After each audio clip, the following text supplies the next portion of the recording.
Hello दोस्तों, नमस्ते। कैसे हैं आप सब? आशा करती हूँ आप सब स्वस्थ होंगे और मस्त होंगे। दोस्तों, मेरा नाम चंदन शर्मा है। मेरे यूट्यूब चैनल टीचिंग बाय चंदन शर्मा में आप सभी का स्वागत है। तो दोस्तों, डेली की तरह इंपॉर्टेंट जीके जीएस की क्लास है, मोस्ट इंपॉर्टेंट जीके जीएस की क्लास है। तो आज हम बात करेंगे इंडियन ज्योग्राफी के बारे में। किसकी? इंडियन ज्योग्राफी के बारे में आज बात करेंगे दोस्तों, जो कि बहुत इंपॉर्टेंट क्लास है। तो आप लोग इस वीडियो में लास्ट तक बने रहिएगा और ज़्यादा से ज़्यादा लोगों को शेयर कीजिएगा, ठीक है? बहुत ही इंपॉर्टेंट क्लास है। तो चलिए हम चलते अपने क्वेश्चन की तरफ। देखिए दोस्तों, ये इंपॉर्टेंट क्लास है, ठीक है? तो सबसे पहले आप इसको दिल से लाइक कीजिए, लाइक करके शेयर कीजिए।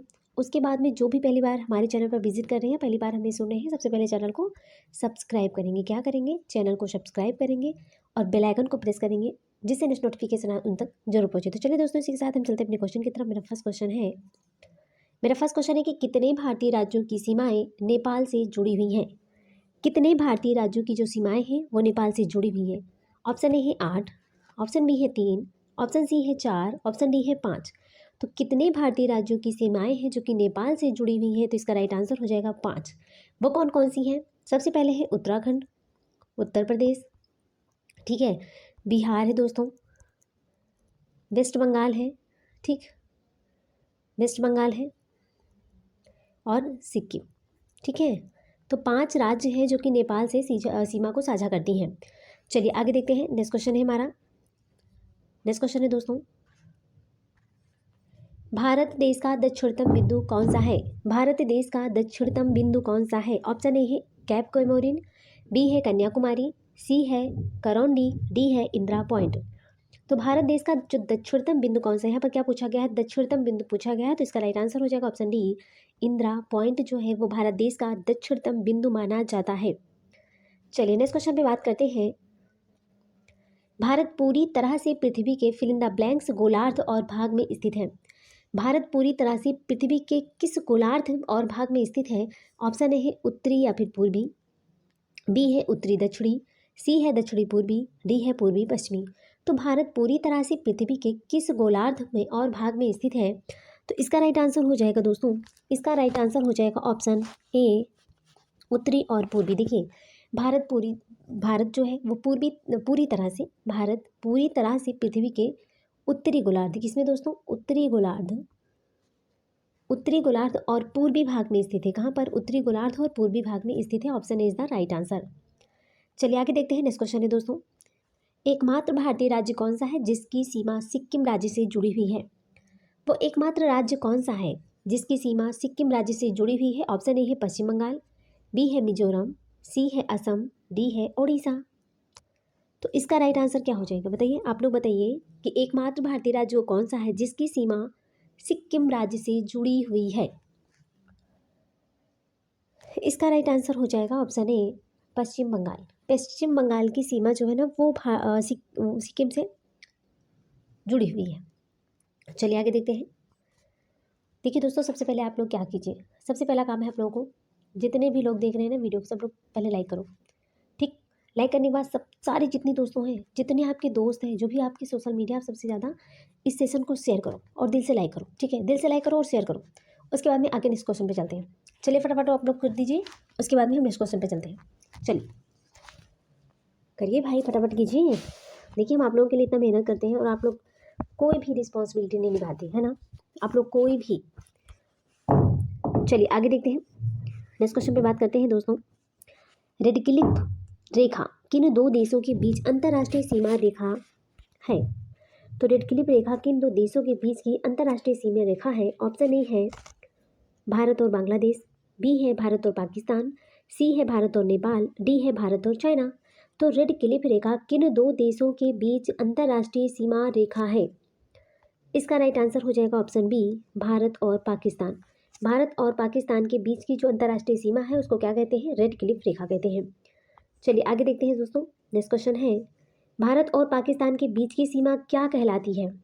यहाँ पर देखिए, क्वेश्चन का मतलब आंसर तो एक ही है, लेकिन क्वेश्चन पूछने का तरीका बदला है। यहाँ पर पूछा गया भारत और पाकिस्तान के बीच की सीमा क्या कहलाती है? ऑप्शन ए है डुरंड रेखा, बी है मैनमोहन रेखा, ठीक है? मेन रहीम नहीं होता है, मैकमोहन होता है। क्या होता है दोस्तों? यहाँ पर होगा मैकमोहन, यहाँ पर होगा मैकमोहन, ठीक है? मैकमोहन रेखा, ठीक। चलिए, तो भारत और पाकिस्तान के बीच की सीमा क्या कहलाती है? डुरंड रेखा, मैकमोहन रेखा, रेड क्लिफ रेखा या फिर हिंडनबर्ग रेखा।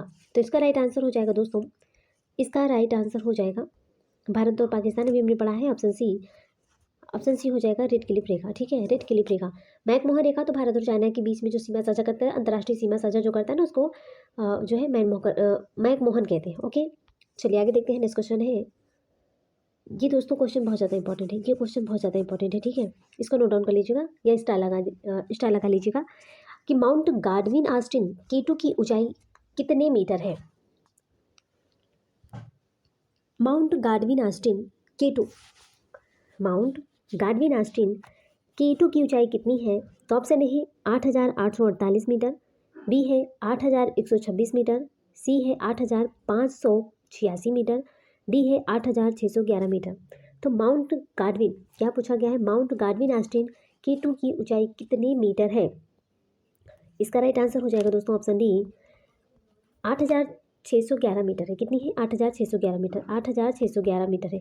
दोस्तों आप लोग हमें माउंट एवरेस्ट की ऊंचाई कितनी है इसको बताइएगा। ठीक है, कमेंट बॉक्स में बताइएगा कि माउंट एवरेस्ट की ऊंचाई कितनी है। प्लीज़ सारे लोग, जितने लोग वीडियो को देखते हैं, प्लीज़ आप लोग कमेंट बॉक्स में कमेंट किया जाएगा। जो भी हम क्वेश्चन को पुटअप करते हैं आपसे ना, उसका रिप्लाई तो दिया करो। अगर आप क्वेश्चन का रिप्लाई देंगे तो आपको भी वो क्वेश्चन अच्छे से याद हो जाएगा कि मैंने ये क्वेश्चन का रिप्लाई दिया था।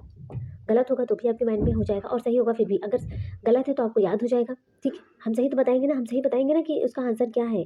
लेकिन आप लोग से जो क्वेश्चन हम पुटअप करते हैं उसका रिप्लाई तो दिया करो, कमेंट बॉक्स में उसका रिप्लाई जरूर दिया करो। ठीक है, चलिए आगे करते देखते हैं। नेक्स्ट क्वेश्चन हमारा, फिल इन द ब्लैंक्स स्थित कंचनजंगा भारत की सबसे ऊंची चोटी है। कंचनजंगा भारत की सबसे ऊंची चोटी है। ऑप्शन ए है हिमाचल प्रदेश, बी है अरुणाचल प्रदेश, सी है उत्तराखंड, डी है सिक्किम।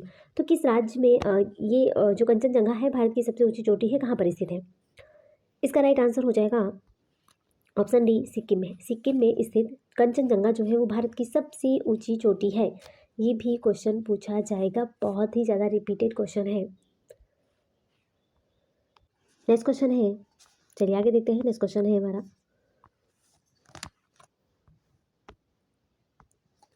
निम्न में से किस राज्य में गुरु शिखर चोटी स्थित है?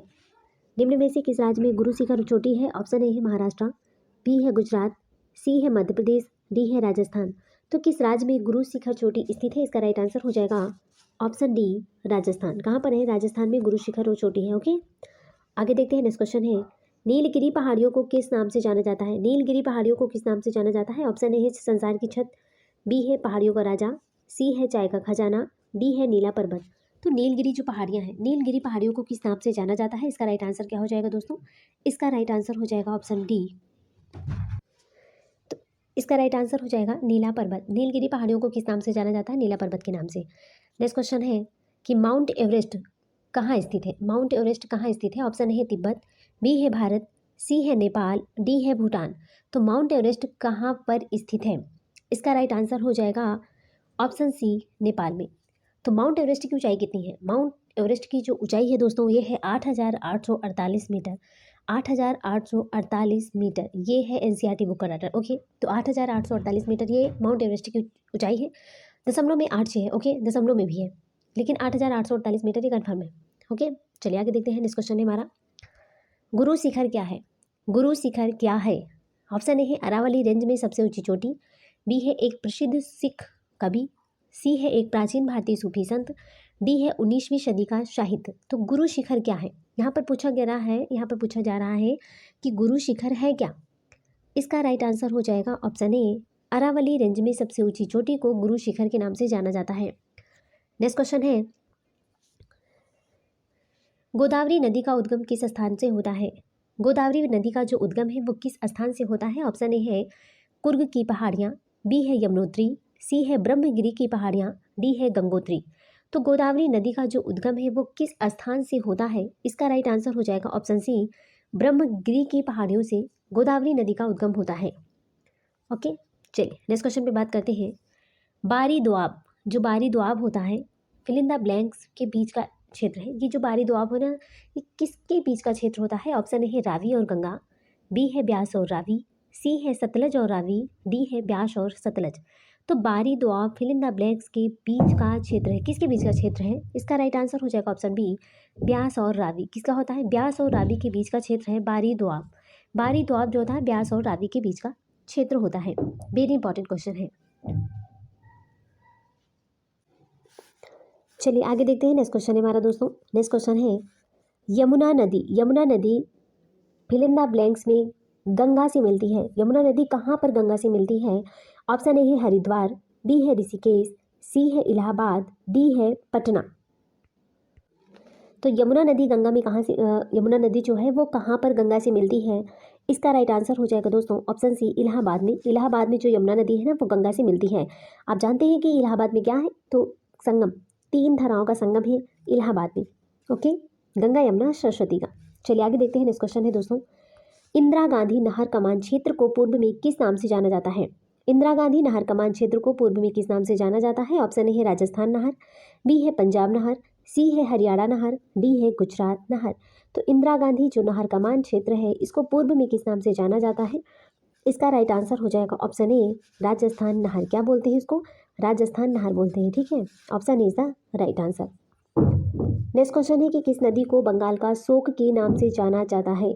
किस नदी को बंगाल के शोक के नाम से जाना जाता है? वेरी वेरी इंपॉर्टेंट क्वेश्चन है, रिपीटेड भी क्वेश्चन है कि किस नदी को बंगाल के शोक के नाम से जाना जाता है? ऑप्शन ए है ब्रह्मपुत्र, बी है हुगली, सी है भागीरथी, डी है दामोदर। तो किस नदी को बंगाल के शोक के नाम से जाना जाता है? इसका राइट आंसर हो जाएगा ऑप्शन ए ब्रह्मपुत्र नदी को बंगाल के शोक के नाम से जाना जाता है। सॉरी, ऑप्शन ए नहीं होगा, ऑप्शन डी हो जाएगा दामोदर नदी। ओके, दामोदर नदी को बंगाल का शोक के नाम से जाना जाता है। ठीक है, ऑप्शन डी हो जाएगा। चलिए नेक्स्ट क्वेश्चन पे बात करते हैं दोस्तों। भारत सरकार ने भारत में फिल इन द ब्लैंक्स नदियों को प्रमुख नदियों के रूप में वर्गीकृत किया है। भारत सरकार ने भारत में कितनी नदियों को प्रमुख नदियों के रूप में वर्गीकृत किया है? ऑप्शन ए है 9, बी है 10, सी है 11, डी है 12। तो भारत सरकार ने भारत में कितने नदियों को प्रमुख नदियों के रूप में वर्गीकृत किया है? इसका राइट आंसर हो जाएगा ऑप्शन डी 12 नदियों को। कितनी नदियों को? 12 नदियों को भारत में नदियों के रूप में घोषित किया है, मतलब वर्गीकृत किया है। चलिए आगे देखते हैं। नेक्स्ट क्वेश्चन है दोस्तों, गांधी सागर बांध किस राज्य में स्थित है? ये जो गांधी सागर बांध है ना वो किस राज्य में स्थित है? ऑप्शन ए है मध्य प्रदेश, बी है महाराष्ट्र, सी है उत्तर प्रदेश, डी है पश्चिम बंगाल। तो गांधी सागर जो बांध है वो किस राज्य में स्थित है? इसका राइट आंसर हो जाएगा ऑप्शन ए मध्य प्रदेश में। कहाँ पर स्थित है? गांधी सागर कहाँ पर है? तो मध्य प्रदेश में। ओके, मध्य प्रदेश में गांधी सागर है। चलिए आगे देखते हैं। नेक्स्ट क्वेश्चन है, नर्मदा सागर परियोजना निम्नलिखित में से किस राज्य में स्थित है? ये जो नर्मदा सागर परियोजना है ना वो किस राज्य में स्थित है? ऑप्शन ए है छत्तीसगढ़, बी है उत्तर प्रदेश, सी है मध्य प्रदेश, डी है गुजरात। तो नर्मदा सागर बांध परियोजना निम्नलिखित में से किस राज्य में स्थित है? इसका राइट आंसर हो जाएगा ऑप्शन डी गुजरात में है। कहाँ पर है? गुजरात में नर्मदा सागर परियोजना स्थित है। चलिए आगे देखते हैं। नेक्स्ट क्वेश्चन है, इडुक्की बांध किस नदी पर बनाया गया है? ये इडुक्की बांध भी बहुत ज़्यादा इंपॉर्टेंट है। ठीक है, यहाँ पर बच्चे बहुत ज़्यादा कंफ्यूज होते हैं, बाकी क्वेश्चन बहुत ज़्यादा इंपॉर्टेंट है। इडुक्की बांध किस नदी पर बनाया गया है? ऑप्शन ए है महानदी, बी है कृष्णा, सी है घटप्रभा, डी है पेरियार। तो इडुक्की बांध किस नदी पर बनाया गया है? इसका राइट आंसर हो जाएगा ऑप्शन डी पेरियार नदी पर। किस नदी पर है? तो पेरियार नदी पर इडुक्की बांध है। ओके, चलिए आगे देखते हैं। नेक्स्ट क्वेश्चन है, हीराकुंड बांध किस नदी पर बनाया गया है? हीराकुंड बांध किस नदी पर बनाया गया है? ऑप्शन ए है गंगा, बी है गोदावरी, सी है महानदी, डी है ब्रह्मपुत्र। तो हीराकुंड जो बांध है वो किस नदी पर बनाया गया है? इसका राइट आंसर हो जाएगा option C Mahanadi. Selected question है, इंपॉर्टेंट है। ओके, इसलिए हमें जो बहुत ज़्यादा इंपॉर्टेंट है, जो बहुत ज़्यादा रिपीटेड क्वेश्चन है, इसलिए हम उसको इंपॉर्टेंट लगा दे रहे हैं। आप लोग उसको स्टार बना लीजिएगा। ठीक है, या इंपॉर्टेंट लिख सकते हैं, आप नोट डाउन कर लीजिए, सारे क्वेश्चन इंपॉर्टेंट है। तो हीराकुंड बांध किस नदी पर बनाया गया है? तो महानदी पर। चलिए आगे देखते हैं। नेक्स्ट क्वेश्चन है, निम्नलिखित में से किस बहुउद्देशीय परियोजना का निर्माण नर्मदा नदी पर किया गया है? ऑप्शन ए है सरदार सरोवर परियोजना, बी है मैट्यूर परियोजना, सी है फरक्का परियोजना, डी है कोरबा परियोजना। तो निम्नलिखित में से किस बहुउद्देशीय परियोजना का जो निर्माण है वो नर्मदा नदी पर किया गया है? इसका राइट आंसर हो जाएगा ऑप्शन ए सरदार सरोवर परियोजना। कौन सी परियोजना है? सरदार सरोवर परियोजना। नेक्स्ट क्वेश्चन है दोस्तों, निम्नलिखित में से कौन सा सुमेलित नहीं है? क्या पूछा गया है? पर नहीं पूछा गया। ठीक है, तो इसमें 3 सही है, एक नहीं है, वो कौन सा है? चलिए चेक करते हैं। ऑप्शन ए भाखड़ा बांध है हिमाचल प्रदेश, बी है सरदार सरोवर बांध गुजरात में, सी है टिहरी बांध महाराष्ट्र, डी है हीराकुंड बांध उड़ीसा। तो इसमें से कौन सा है जो कि सुमेलित नहीं है? चलिए देखते हैं। देखिए दोस्तों, भाखड़ा नागल जो बांध होता है ये हिमाचल प्रदेश में, ये ऑप्शन सही है। सरदार सरोवर बांध ये गुजरात में, ये भी सही है। हीराकुंड बांध उड़ीसा, ये भी सही है। लेकिन टिहरी बांध महाराष्ट्र में नहीं है दोस्तों। टिहरी बांध कहाँ पर है? उत्तराखंड में है। कहाँ है? उत्तराखंड में टिटहिरी बांध है। ठीक है, टिटहिरी नहीं, टिहरी बांध उत्तराखंड में है। तो इसलिए नहीं का नहीं पूछा गया है, तो option C is the right answer हो जाएगा। ठीक है, हीराकुंड जो टिहरी बांध जो है वो उत्तराखंड में, ना कि महाराष्ट्र में, तो ये option C is the right answer हो जाएगा, क्योंकि नहीं पूछा गया तो हमें नहीं ही बताना है। चलिए आगे देखते हैं। नेक्स्ट क्वेश्चन है कि भारत में श्वेत क्रांति का जनक किसे माना जाता है?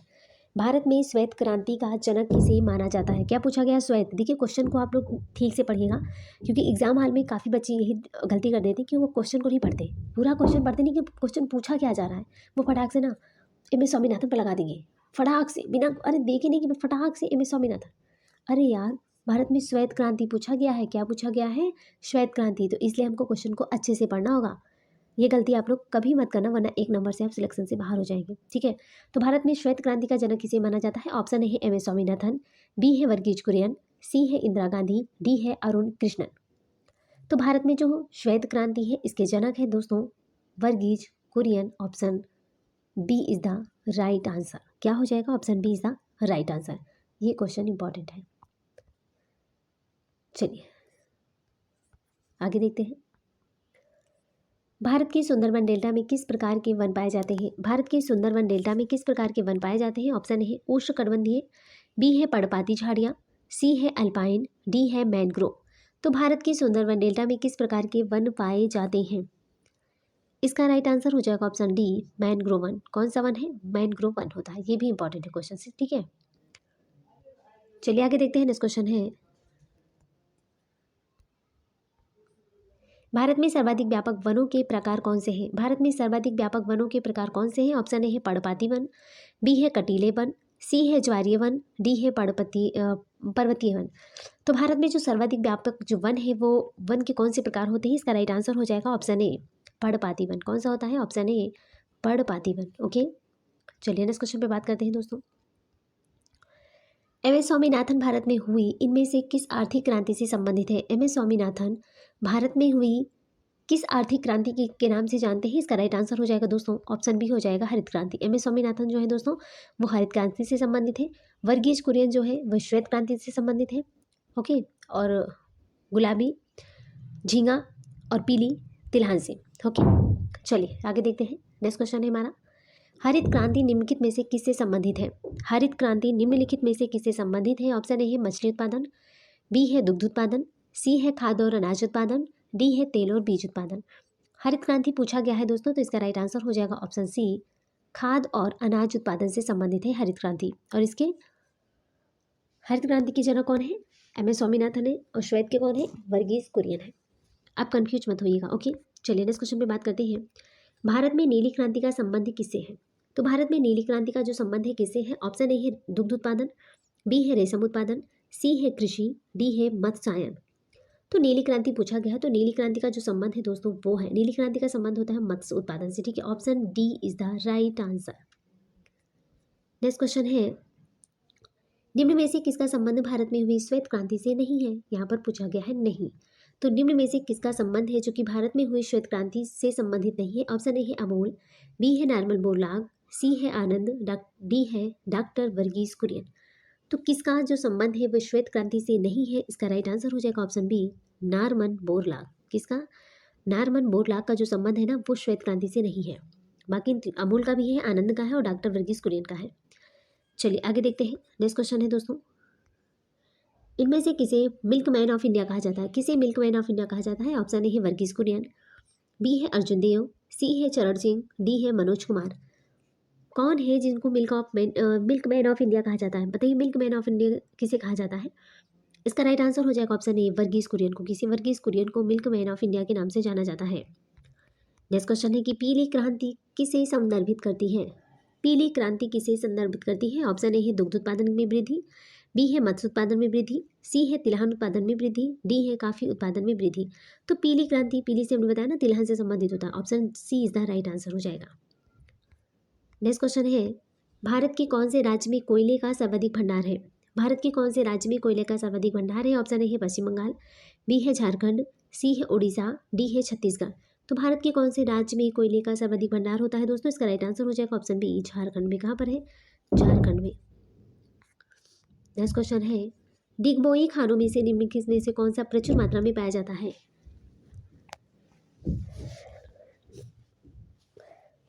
डिगबोई खानों में से निम्न में से कौन है जो प्रचुर मात्रा में पाया जाता है? ऑप्शन ए है पेट्रोलियम, बी है तांबा, सी है प्राकृतिक गैस, डी है कोयला। तो डिगबोई खानों में कौन सा प्रचुर मात्रा में पाया जाता है? इसका राइट आंसर हो जाएगा ऑप्शन ए पेट्रोलियम। क्या पाया जाता है दोस्तों? प्रचुर मात्रा में पेट्रोलियम। नेक्स्ट क्वेश्चन है दोस्तों, भारत में जिप्सम और चांदी के एक्स का एक बड़ा हिस्सा कहाँ से निकाला जाता है? तो भारत में जिप्सम और चांदी के एक्स का जो एक बड़ा हिस्सा है वो किस राज्य से निकाला जाता है? ऑप्शन ए है बिहार से, बी है राजस्थान, सी है झारखंड, डी है उड़ीसा। बताइए कहाँ से निकाला जाता है? इसका राइट आंसर हो जाएगा ऑप्शन बी राजस्थान से। कहाँ से निकाला जाता है दोस्तों? जिप्सम हो गया और चांदी के एक्स का जो एक बड़ा हिस्सा होता है वो राजस्थान से निकाला जाता है। चलिए आगे देखते हैं। नेक्स्ट क्वेश्चन है, बांदा, सोनभद्र और मिर्जापुर जिलों में कौन सा खनिज पाया जाता है? तो बांदा हो गया, सोनभद्र हो गया और मिर्जापुर, इन तीनों जिलों में कौन सा खनिज पाया जाता है? ऑप्शन ए है डोलोमाइट, बी है लोहा, सी है चांदी, डी है मैग्नीज। तो कौन सा खनिज है जो कि पाया जाता है? इसका राइट आंसर हो जाएगा दोस्तों, इसका राइट आंसर हो जाएगा ऑप्शन ए डोलोमाइट। क्या पाया जाता है? तो बांदा हो गया, सोनभद्र हो गया, मिर्जापुर में डोलोमाइट पाया जाता है। चलिए आगे देखते हैं। नेक्स्ट क्वेश्चन है दोस्तों, भारत में मैग्नीज का सबसे बड़ा उत्पादक राज्य कौन सा है? तो भारत में मैग्नीज का सबसे बड़ा उत्पादक राज्य कौन सा है? ऑप्शन ए है मध्य प्रदेश, बी है ओडिशा, सी है महाराष्ट्र, डी है कर्नाटक। तो भारत में मैग्नीज का सबसे बड़ा उत्पादक राज्य कौन सा है? बताइए। इसका राइट आंसर हो जाएगा दोस्तों ओडिशा। मैग्नीज का सबसे बड़ा उत्पादक क्या है? कौन सा राज्य है? ओडिशा राज्य है। चलिए आगे देखते हैं। पहली कपास मिल की सफलतापूर्वक स्थापना किस भारतीय शहर में की गई थी? पहली कपास मिल की सफलतापूर्वक जो स्थापना है वो किस राज्य में किया गया था? ऑप्शन ए है मुंबई, बी है पटना, सी है कोलकाता, डी है चेन्नई। तो पहली कपास मिल की सफलतापूर्वक स्थापना किस भारतीय शहर में की गई है? इसका राइट आंसर हो जाएगा दोस्तों ऑप्शन ए मुंबई में की गई है। कहाँ पर? मुंबई में। ठीक है, चलिए आगे देखते हैं। नेक्स्ट क्वेश्चन है, असम में सबसे पहला तेल कुआं कहाँ खोजा गया था? असम में सबसे पहला तेल कुआं कहाँ खोजा गया था? ऑप्शन ए है मराड़, हुग्रीजान, बी है डिगबोई, सी है नाहरकटिया, डी है रुद्रसागर। तो असम में सबसे पहला जो तेल कुआं है वो कहाँ खोजा गया था? इसका राइट आंसर हो जाएगा ऑप्शन बी डिगबोई में। कहाँ पर? डिगबोई में। नेक्स्ट क्वेश्चन है कि जवाहरलाल नेहरू पोर्ट ट्रस्ट कहाँ स्थित है? जवाहरलाल नेहरू पोर्ट ट्रस्ट कहाँ स्थित है? ऑप्शन ए है भुवनेश्वर, बी है कोच्चि, सी है मुंबई, डी है विशाखापट्टनम। तो जवाहरलाल नेहरू पोर्ट ट्रस्ट कहाँ स्थित है? इसका राइट आंसर हो जाएगा ऑप्शन सी मुंबई में। कहाँ पर है? मुंबई में।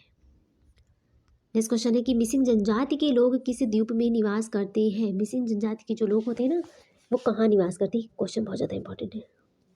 ऑप्शन ए माजुली द्वीप, बी है अंडमान द्वीप, सी है लक्षद्वीप, डी है मिनिकॉय। तो मिसिंग जनजाति के लोग किस द्वीप पर निवास करते हैं? इसका राइट आंसर हो जाएगा ऑप्शन ए माजुली द्वीप पर। कहाँ पर? माजुली द्वीप पर। नेक्स्ट क्वेश्चन है, निम्नलिखित में से कौन सी जनजाति नागालैंड से संबंधित हो? तो कौन सी जनजाति है जो कि नागालैंड से संबंधित है? इसका राइट आंसर हो जाएगा ऑप्शन ए रेकमा। कौन सा हो जाएगा दोस्तों? ऑप्शन ए रेकमा जनजाति जो है वो नागालैंड से संबंधित है। नेक्स्ट क्वेश्चन है कि भूटान की राजभाषा कौन सी है? भूटान की राजभाषा पूछा गया। ठीक है, भूटान की राजभाषा कौन सी है? ऑप्शन ए है अंग्रेजी, बी है हिंदी, सी है जोगखा, डी है खमेर। तो भूटान की राजभाषा कौन सी है? इसका राइट आंसर हो जाएगा ऑप्शन सी जोंगखा। चलिए आगे देखते हैं। नेक्स्ट क्वेश्चन है, तमिलनाडु और श्रीलंका में सामान्यतः बोली जाने वाली जो भाषा है कौन सी है? ऑप्शन ए है तमिल, बी है सिंघालीज, सी है तेलुगु, डी है कन्नड़। तो तमिलनाडु और श्रीलंका में सामान्यतः बोली जाने वाली जो भाषा है कौन सी है? Option A Tamil. तमिलनाडु और श्रीलंका में सामान्यतः बोली जाने वाली जो भाषा है वो है तमिल। ठीक है, चलिए आगे देखते हैं। नागालैंड की राजधानी क्या है? यहाँ पर पूछा गया है नागालैंड की राजधानी क्या है? ऑप्शन ए है गंगटोक, बी है इम्फाल, सी है कोहिमा, डी है दिसपुर। तो नागालैंड की राजधानी क्या है? इसका राइट आंसर हो जाएगा ऑप्शन सी कोहिमा जो है वो नागालैंड की राजधानी है। वेरी इंपॉर्टेंट, क्योंकि राजधानी से 2-3 नंबर के क्वेश्चन आते हैं। आर एग्जाम हो गया, यूपीएसआई होगा, एनीवन कोई भी एग्जाम है ना, वन एग्जाम कोई भी हो, सबके लिए तो राजधानी से ही सिंपल सी है कि ना यहाँ से क्वेश्चन आता ही आता है, इसलिए इंपॉर्टेंट है। इसलिए हमने कहा कि चलिए 2-3 क्वेश्चन जो है राजधानी से ले लेते हैं। ओके, चलिए नेक्स्ट क्वेश्चन है दोस्तों, झारखंड की राजधानी क्या है? यहाँ पर पूछा गया झारखंड की। ऑप्शन ए है पटना, बी है जमशेदपुर, सी है हटिया, डी है रांची। तो झारखंड की राजधानी क्या है? इसका राइट आंसर हो जाएगा दोस्तों ऑप्शन डी रांची है। क्या है? झारखंड की राजधानी क्या है? रांची।